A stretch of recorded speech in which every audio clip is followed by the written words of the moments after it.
नया चैप्टर शुरू कर रहे हैं आज से। ये थर्ड चैप्टर है, periodic table and periodicity of properties. ठीक है, ये आप देखते हैं पेज नंबर कौन सा पेज है जिस पर पूरा पीरियोडिक टेबल बना हुआ है?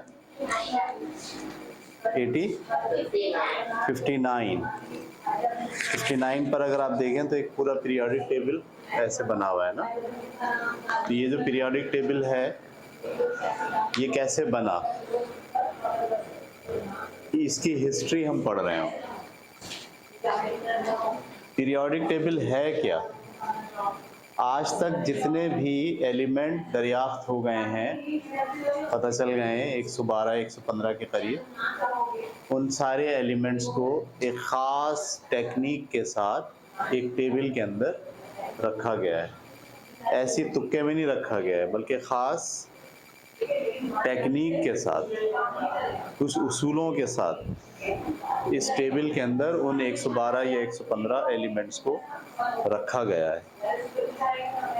और वो जो टेक्निक और उसूल हैं, उसके रखने की वजह से पूरी कायनात में जो एलिमेंट्स हैं उनके बिहेवियर को, उनके बर्ताव को, उनके अंदर जो इलेक्ट्रॉनिक कॉन्फ़िगरेशन है, जो इलेक्ट्रॉन का, उनके मास का, उनके एटॉमिक नंबर का जो एक दूसरे के साथ ताल्लुक़ है, उसको समझने में भी हमको बहुत मदद मिली है।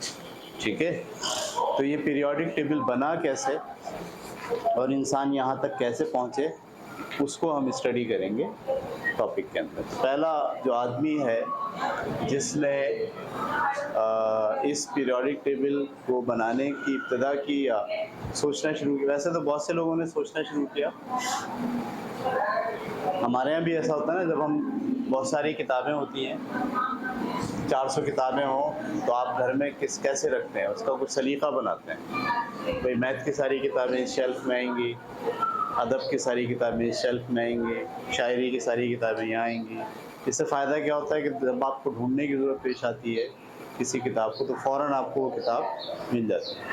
ऐसे ही जब एलिमेंट दरियाफ्त हुए बहुत सारे, और ये बताने की कोशिश की गई कि भाई अब तक इतने एलिमेंट दरियाफ्त हो गए, तो उस एलिमेंट का चार्ट बनाने की ज़रूरत पेश आई कि हमें एक सफ़े के ऊपर सारे एलिमेंट के नाम लिखते हैं कि अब तक के ये एलिमेंट दरियाफ्त हुए। पूरी दुनिया को बताना है कि हाइड्रोजन दरियाफ्त हो गया है, कार्बन दरियाफ्त हो गया है, नाइट्रोजन ये है, फलाना ये है, इतने एलिमेंट हो गए। तो उसको लिखा कैसा जाए, एक कागज़ के ऊपर रखा कैसा जाए, किस तरतीब के साथ रखा जाए, उसके लिए सबसे पहले न्यूलैंड्स नामी जो साइंटिस्ट थे, और उनका सन क्या था, जर्मन केमिकल डो ब्राइनर, सबसे पहले कौन, डो ब्राइनर ने क्लासिफिकेशन की, और उन्होंने कहा कि कुछ एलिमेंट्स ऐसे हैं, ठीक है, डो ब्राइनर नाम है उनका।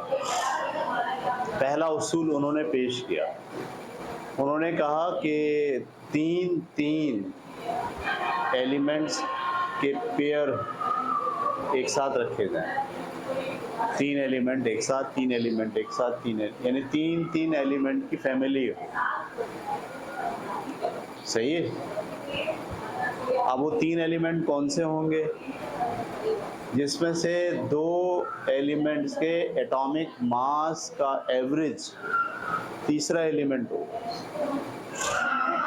जैसे इन्होंने मिसाल दी यहाँ पर, लिथियम का एटॉमिक मास 7 होता है, लिथियम का एटॉमिक मास क्या होता है 7, और सोडियम का एटॉमिक मास 23 होता है,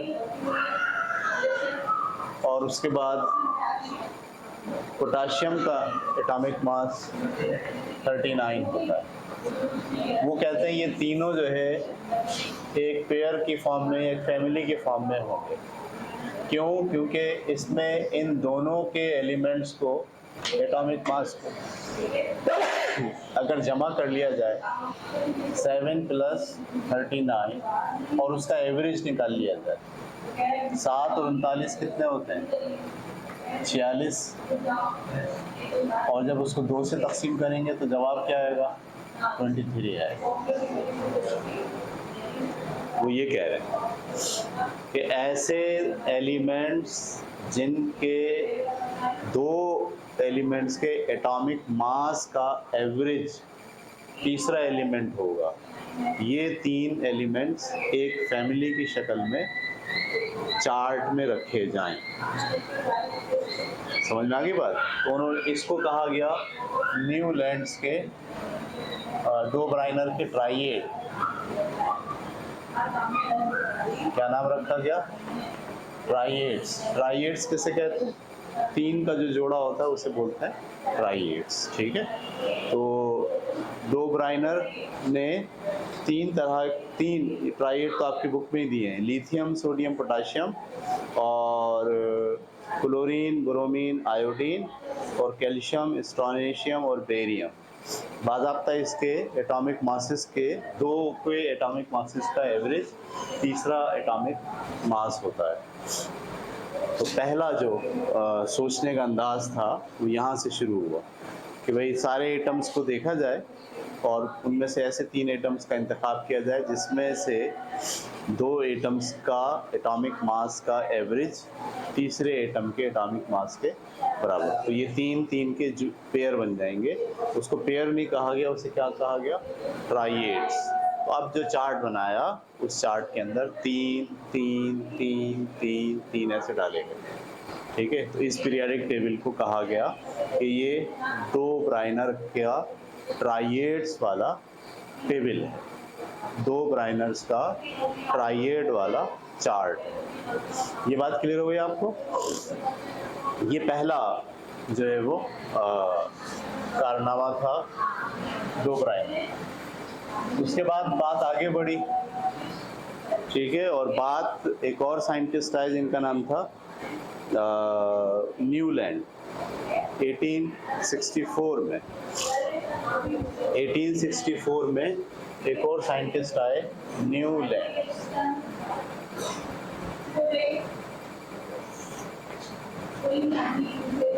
न्यूलैंड साहब ने एक दूसरा मुशाहिदा किया, रवैया देखा एलिमेंट्स का। उन्होंने कहा कि अगर आप एलिमेंट को उनके एटॉमिक मासेस के लिहाज से तरतीब दें, इसके लिहाज से यानी जिसका एटॉमिक मास कम है उसको पहले लिखें, फिर उसके बाद एटॉमिक मास जिसका ज़्यादा है उसको लिखें, फिर उसके बाद जिसका एटॉमिक मास है उसको लिखें, फिर उसको लिखें। ऐसे एटॉमिक मास के लिहाज से अगर आप एलिमेंट्स को तरतीब लगाएं तो जो 8वां एलिमेंट होता है वो पहले एलिमेंट की तरह होता है। जैसे देखें आप, यहाँ आपको लिख के दिखाया, लिथियम है जिसका एटॉमिक मास कितना है? 7। उसके बाद बेरिलियम है, उसका एटॉमिक मास क्या है? बेरिलियम वो 9 है। और उसके बाद बोरॉन है, उसका एटॉमिक मास कितना है? 11 है। कार्बन का एटॉमिक मास कितना है? 12 है। नाइट्रोजन का एटॉमिक मास कितना है? 14 है। 14 है। ऑक्सीजन का एटॉमिक मास कितना है? 16 है। और ऑक्सीजन के बाद फ्लोरीन का एटॉमिक मास कितना है? 19 है। अब ये कितने हो गए? 1 2 3 4 5 6 7। फ्लोरीन के बाद जिसका एटॉमिक मास है वो 23 है। तो फ्लोरीन के बाद जैसे आप यहाँ 23 रखेंगे, वो कह रहा है जो 23 है ना वो इस एटम के जैसा है, तो यहाँ 23 रखा जाए, क्योंकि इसकी प्रॉपर्टी और इसकी प्रॉपर्टी क्या होती है? एक जैसी होती है। इसकी प्रॉपर्टीज अलग है, इसकी इससे अलग है, इसकी इससे अलग है, इसकी इससे अलग है, इसकी इससे अलग है, इसकी इससे अलग है, इसकी इससे अलग है। लेकिन जैसे अगला आप एलिमेंट देखते हैं उसकी प्रॉपर्टी सेम किसके जैसी है? लिथियम के जैसी है। और उससे अगला जो है मैग्नीशियम, उसकी प्रॉपर्टी बेरिलियम के जैसी है, जिसका एटॉमिक मास कितना है? 24 है। और अगला जो एटॉमिक मास है एल्युमिनियम, उसकी प्रॉपर्टी बोरॉन के जैसी है बिल्कुल, 27.3। और उसके बाद सिलिकॉन, उसकी प्रॉपर्टी किसके जैसी है? कार्बन की जैसी। तो उसने ये बात कही कि ये जो हर 8वां एलिमेंट जो आता है एटॉमिक मास के लिहाज से अगर आप तरतीब लगाएं तो 7वें के बाद जो 8वां एलिमेंट है वो पहले एलिमेंट की तरह है। जैसे ये पहला है तो ये 8वां है, ये दूसरा है तो ये 9वां है। इसके लिहाज से गिनती शुरू करें तो ये 8वां है। अगर यहाँ से गिनती शुरू करें 1 इसको माने तो ये 8वां होगा। 1 2 3 4 5 6 7 8, 1 के साथ 8 एक जैसा होगा। अगर यहाँ से गिनती शुरू करें 1 से तो इसके बाद जो 8वां होगा वो इसके जैसा होगा। हर 8वां एलिमेंट अपने पहले वाले एलिमेंट की तरह होता है प्रॉपर्टीज के लिहाज से।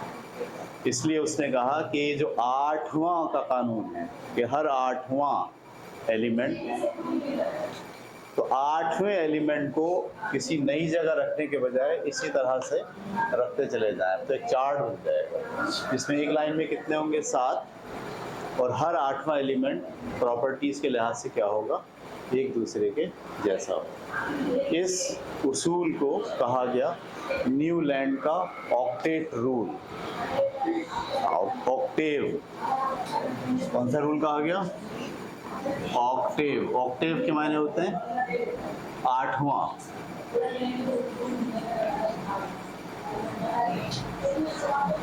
तो स्टेटमेंट क्या दी इसने कि अगर तमाम एलिमेंट्स को उनके एटॉमिक मासेस के लिहाज से तरतीब दिया जाए, एटॉमिक मासेस के लिहाज से तरतीब दिया जाए तो हर 8वां एलिमेंट पहले एलिमेंट के जैसा होता है। इस उसूल की बुनियाद पर जो चार्ट बनाया गया उसे न्यूलैंड का ऑक्टेव रूल चार्ट करार दिया गया। पहले वो 3-3 के जोड़े बनाए थे ना, अब वो 3-3 के जोड़े का एक अलग वो बन गया चार्ट, एक चार्ट और बना इसमें 3-3 नहीं है बल्कि क्या है 8वां पहले के जैसा। तो इस तरह से कॉलम बनना शुरू हो गया। लिथियम, सोडियम, इसके नीचे और ये एक जैसे हैं, बेरिलियम, मैग्नीशियम ये एक जैसे हैं। अब ये फैमिली हो गई, ये फैमिली हो गई, खुसूसियात इन दोनों की सेम है, इन दोनों की सेम है, इन दोनों की सेम है। तो न्यूलैंड का ऑक्टेव का कानून के तहत चार्ट बनाया गया 1864 में। ये बात क्लियर हो गई आपको? न्यूलैंड के बाद आपके आए जनाब मेंडलीव साहब, सही है? ये रशियन आपके जो है वो साइंटिस्ट थे मेंडलीव। मेंडलीव साहब ने भी यही बात कही जो बात न्यूलैंड साहब ने कही थी, ठीक है? लेकिन उन्होंने इसको बहुत डायनामिक किया, इसको बहुत फैला दिया और उन्होंने एक रूल दरियाफ्त किया मेंडलीव साहब ने। मेंडलीव की स्पेलिंग क्या है? MEND LEE,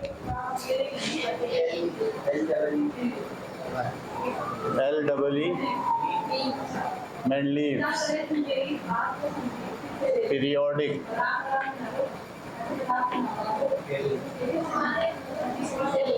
table. उन्होंने कानून दरियाफ्त कर लिया एलिमेंट्स को, अगर उन्होंने कहा अगर एलिमेंट को उनके एटॉमिक मास के लिहाज से तरतीब दिया जाए लेफ्ट से राइट, एटॉमिक मास पढ़ रहे हैं ऐसे ऐसे ऐसे ऐसे, और जो एक जैसे एलिमेंट आए उनको एक जैसे कॉलम में रखा जाए। तो एलिमेंट्स एक मखसूस वक्फे के बाद अपनी प्रॉपर्टी को दोहराता है। ये वही बात है जो न्यूलैंड कह रहा है। एक मखसूस टाइम के बाद 8वां जो एलिमेंट है वो पहले एलिमेंट के जैसा होता है। वो भी यही कह रहा है और ये भी क्या कह रहा है क्या कि एलिमेंट्स को अगर उनके एटॉमिक मासेस के लिहाज से तरतीब दिया जाए तो मखसूस वक्फे के बाद एलिमेंट्स अपनी प्रॉपर्टी को रिपीट करते हैं। इसको उन्होंने कहा पीरियोडिक टेबल या पीरियोडिक लॉ या कानून, पीरियोडिक लॉ, पीरियोडिसिटी पाई जाती है एलिमेंट्स में, प्रॉपर्टीज के लिहाज से पीरियोडिसिटी पाई जाती है। ये जो पीरियोडिसिटी है ये क्या है? पीरियड्स, ठीक है। पीरियोडिसिटी का मतलब मखसूस वक्फे के बाद एक जैसी खासियतों का दोहराना। हमारे यहाँ पूरी दुनिया पर जब आप गौर करें तो आपको ये नज़र आएगा कि आपके यहाँ पूरी दुनिया पीरियोडिक है, मखसूस वक्फे के बाद फिर वही चीज़ आती है। मंडे से शुरू करें, Monday, Tuesday, Wednesday, Thursday, Friday, Saturday, Sunday, Sunday के बाद फिर मंडे। पूरा जो कैलेंडर है वो 7 दिनों पर घूमता है, बार बार घूमता है। मौसम्स को देखें तो 4 मौसम होते हैं, सर्दी, गर्मी, खिज़ां, बहार, और इसी में ये घूम रहा होता है। महीनों को देखें तो 12 महीने, ये 12 महीनों में घूमता है। इस बात को क्या कहते हैं? पीरियोडिसिटी। जो चीज़ें लौट ठहर के वापस आती हैं उसे कहते हैं पीरियोडिसिटी। अब मैं तो सोचता हूँ कि इंसानों में भी पीरियोडिसिटी होगी, मतलब सारी दुनिया के इंसानों को अगर आप अलग अलग रखें तो हो सकता है मैं भी, ये डेटा करने वाले काम करेंगे, तो भाई 5000 लोग हैं बस, वही लौट फेर के आते हैं, क्योंकि वो पूरी दुनिया में फैले हुए हैं, पता नहीं चलता, एक यहाँ एक वहाँ, एक वहाँ, कहीं एक जैसे हैं। या ख़ानदान की बात करें, जो दादा होता है उसका बेटा होता है, उसका जो पोता होता है वो बिल्कुल दादे के जैसा होता है, या दादे के जैसा नहीं होता तो जो मर गए हैं दादा उनके जैसा होता है, तो रिपीट होता है, वो एक जैसा होता है, बिल्कुल सेम होता है। उसकी बात करने का अंदाज, उसका चेहरा, उसका सब कुछ, सारी खुसूसियात सेम होती है। ये पीरियोडिसिटी इसको कहते हैं कि जो चीज़ें उलट फेर के दोबारा आ जाएं। पहले दिन होता है, फिर रात हो जाती है, फिर दिन होता है, फिर रात हो जाती है। दिन और रात का उलट फेर है, सही। 12 बजते हैं, सूरज बिल्कुल बीच में आ जाता है, कल फिर आएगा सूरज बीच में, ये रिपीट होगा। तो इसको जो रिपीटेशन होती है, प्रॉपर्टीज़ की रिपीटेशन है, इसको आप क्या कहते हैं? Periodic law. तो मैंडलीफ ने एलिमेंट्स के अंदर पीरियोडिसिटी तलाश की। उसने कहा कि ये जो एलिमेंट्स हैं ये मखसूस वक्फे के बाद अपनी प्रॉपर्टीज़ को रिपीट करते हैं। जैसे हमने इससे पहले देखा कि जो लिथियम की प्रॉपर्टी है वही प्रॉपर्टी किसकी होती है? सोडियम की होती है। जो बेरिलियम की प्रॉपर्टी है वही प्रॉपर्टी किसकी होती है? मैग्नीशियम की होती है। मखसूस वक्फे के बाद अपनी प्रॉपर्टीज़ को रिपीट करते हैं। ये बात किसने पेश की? मेंडलीफ साहब ने, ठीक है। और उन्होंने बड़ा ज़बरदस्त काम ये किया कि जब उन्होंने तरतीब देना शुरू किया, जिसका एटॉमिक नंबर पहले जैसे लिथियम है, लिथियम के बाद जो है बेरिलियम है, बेरिलियम के बाद जो है वो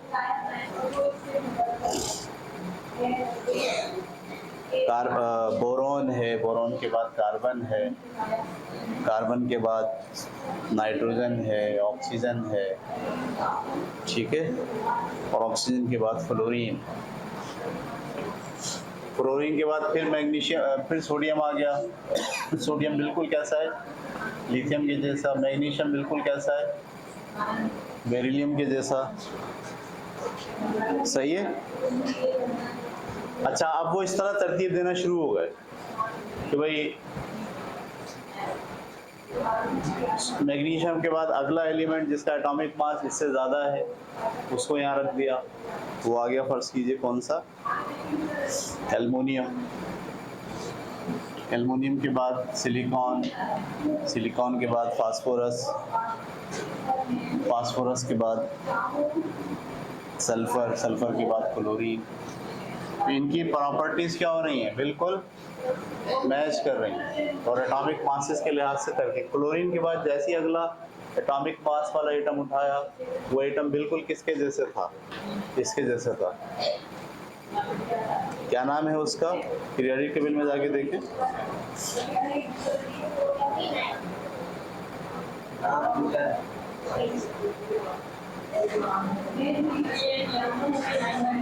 कौन से पीरियोडिक टेबल? कहीं और भी है? कितना? 59 जी, 59 के ऊपर भी एक पीरियोडिक टेबल है। सोडियम के बाद नीचे क्या है? पोटाशियम। सही है। इसके बाद कैल्शियम। अच्छा, अब वो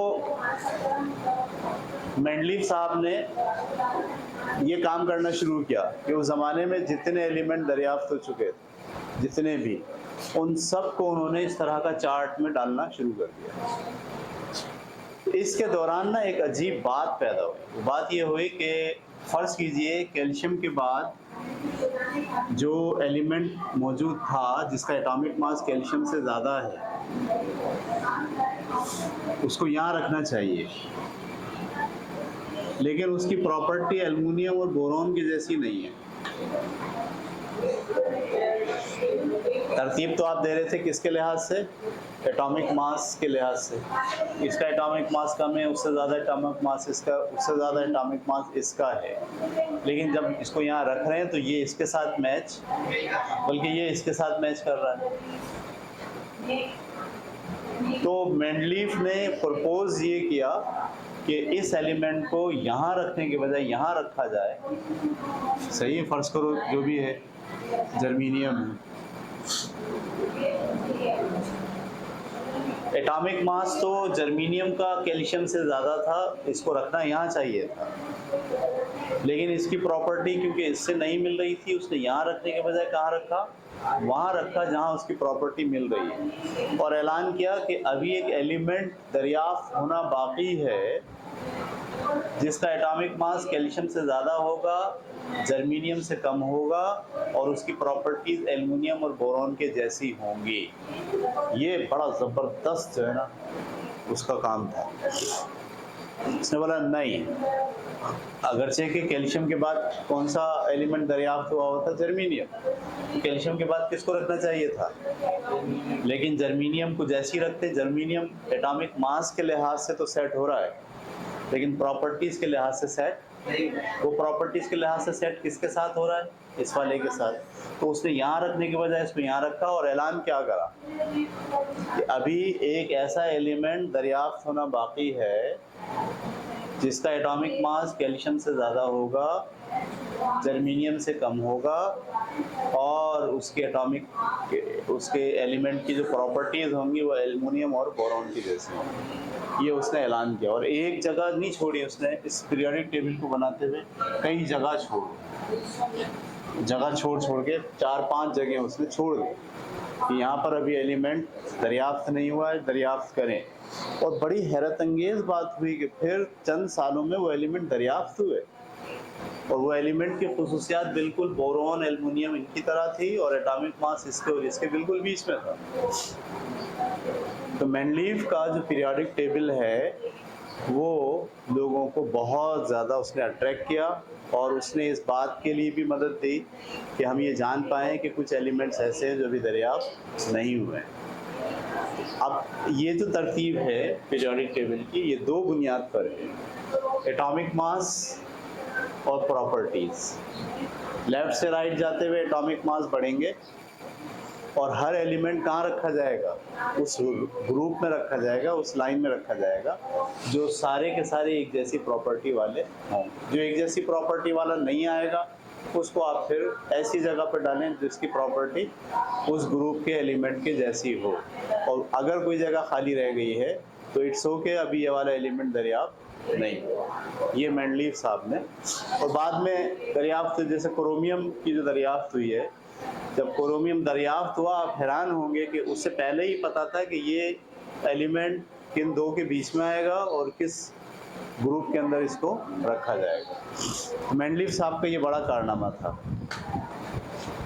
मेंडलीव साहब ने जब ये उसूल पेश कर दिया तो मेंडलीव साहब के साथ एक और साइंसदान आए जिनका नाम था लोथर मेयर। क्या नाम था? Lothar Meyer.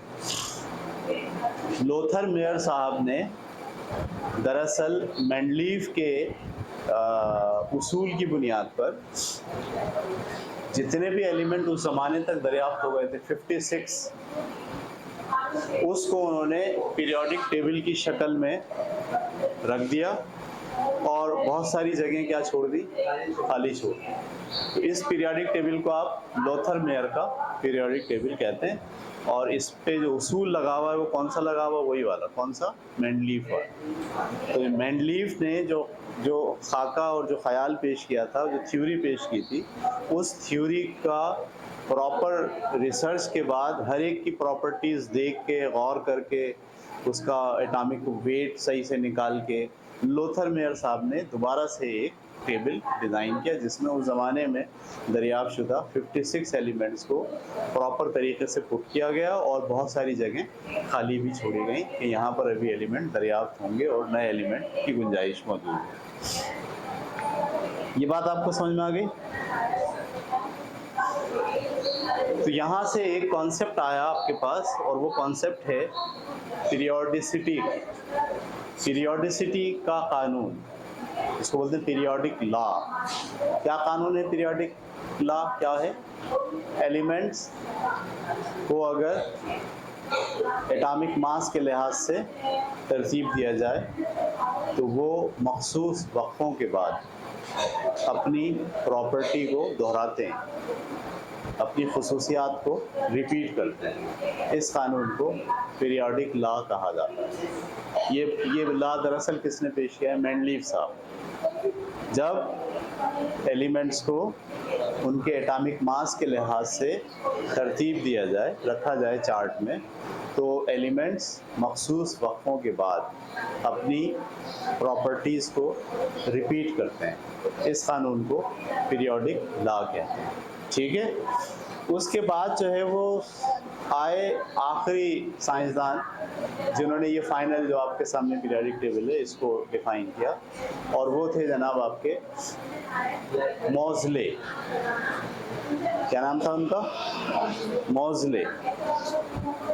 मोज़ले साहब ने कहा कि ये जो आप एटॉमिक मास के लिहाज से तरतीब लगा रहे हो ये दुरुस्त नहीं है, क्योंकि एटम की जो प्रॉपर्टीज़ हैं वो एटॉमिक मास पे डिपेंड नहीं करती।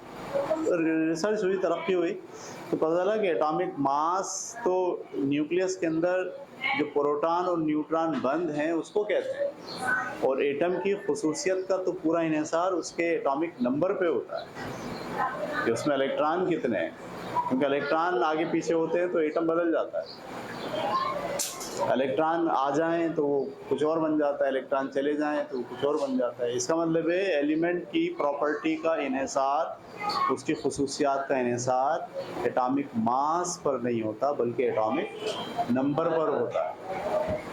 सही है। तो उन्होंने सिर्फ और सिर्फ ये बात बदली कि आप एटॉमिक मास के लिहाज से तरतीब ना दें बल्कि किसके लिहाज से तरतीब दें? एटॉमिक नंबर के लिहाज से तरतीब दें। तो मोज़ले साहब का कहना ये है कि अगर एलिमेंट्स को एटॉमिक नंबर के लिहाज से तरतीब दिया जाए तो भी एलिमेंट मखसूस वक्फों के बाद अपनी प्रॉपर्टीज़ रिपीट करते हैं और उसके लिहाज से भी आप क्या बना सकते हैं? चार्ट बना सकते हैं। तो उस ज़माने जिस ज़माने में मोज़ले साहब ने काम किया और एलिमेंट दरियाफ्त हो गए थे, तकरीबन 86 तक एलिमेंट चले गए थे। तो उन्होंने उन 86 एलिमेंट को उठा के जब ऐसे चार्ट के अंदर डाला तो एग्जैक्ट चार्ट डेवलप होना शुरू हो गया और सारे मसाइल जो थे वो ख़त्म हो। मेंडलीफ में मसला ये आ गया था, मेंडलीफ के अंदर आइसोटोप्स को जगह कैसे देंगे आप? जैसे हाइड्रोजन है, हाइड्रोजन के तो 3 एटॉमिक मास होते हैं, 1, 2 और 3। तो पहले आपको हाइड्रोजन रखना पड़ेगा, फिर क्या रखना पड़ेगा? प्रोटियम, फिर ड्यूट्रियम, क्योंकि जिसका एटॉमिक मास 1 है वो पहले आएगा, जिसका एटॉमिक मास 2 है वो बाद में आएगा, जिसका एटॉमिक मास 3 है वो बाद में आएगा। तो ये तो आप अगर एटॉमिक मास के लिहाज से तरतीब देंगे तो ये तो पीरियोडिक टेबल किसी से बनेगा ही नहीं, क्योंकि बाज़ एलिमेंट्स के आइसोटोप्स तो 15-15 हैं, 20-20 हैं। तो 15-20 कहाँ रखेंगे आप और उनकी प्रॉपर्टीज़ को कैसे चेक करेंगे आप? तो ये एक प्रॉब्लम था मेंडलीफ के पीरियोडिक टेबल में, क्योंकि मेंडलीफ साहब ने एटॉमिक मास के लिहाज से तरतीब देने की बात की थी और एटॉमिक मास के लिहाज से तरतीब देंगे तो लाजमी आपको कौन से एलिमेंट भी शामिल करने पड़ेंगे? जो आइसोटोप्स हैं। और आइसोटोप्स को जैसे आप शामिल करेंगे आपका पूरा पीरियोडिक टेबल जो है गड़बड़ हो जाएगा। इसलिए मौज़ले साहब ने ये तसव्वुर पेश किया कि नहीं, एटॉमिक मास के लिहाज से एटम्स को स्टडी नहीं किया जाए बल्कि एटॉमिक नंबर के लिहाज से। जब इसे एटॉमिक नंबर बोलेंगे आप तो एटॉमिक नंबर हाइड्रोजन का भी एक है, प्रोटियम का भी एक है, ड्यूट्रियम का दो का भी एक है एटॉमिक नंबर, और ट्राइटियम का भी, क्योंकि आइसोटोप्स के एटॉमिक नंबर क्या होते हैं तो वो हाइड्रोजन कहलाएगा।